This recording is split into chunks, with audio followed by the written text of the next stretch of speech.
To be the first emperor of China, Qin Shi Huang conquered 6 warring states.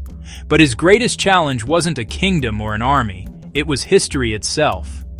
After unifying China in 221 BC, the emperor standardized everything: language, roads, weights. His goal was absolute unified control. But scholars kept using the past to criticize his present. These scholars and philosophers relied on ancient texts, histories from rival states, Confucian principles, and rival schools of thought to argue against his brutal, legalist regime. To Qin Shi Huang, history was a form of insubordination. His solution was simple and terrifying. In 213 BC, he issued a decree, the burning of the books.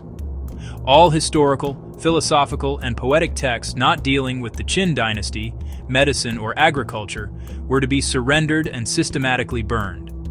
The penalty for hiding a book was severe: hard labor on the Great Wall or public execution.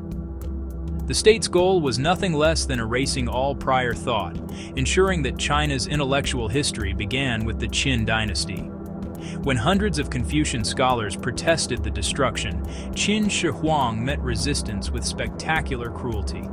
In 212 BC, he reportedly ordered more than 400 critics to be arrested and buried alive as a warning to anyone who cherished the past. This deliberate act of cultural genocide resulted in one of the greatest intellectual losses in history. Hundreds of years of philosophical argument and historical record were nearly wiped out, forcing later dynasties to painstakingly reconstruct what little remained. The bitter irony is that the emperor who tried to erase the past to secure a dynasty of 10,000 years failed completely. The Qin dynasty collapsed just 4 years after his death, and the next ruling house immediately began the effort to restore the lost histories.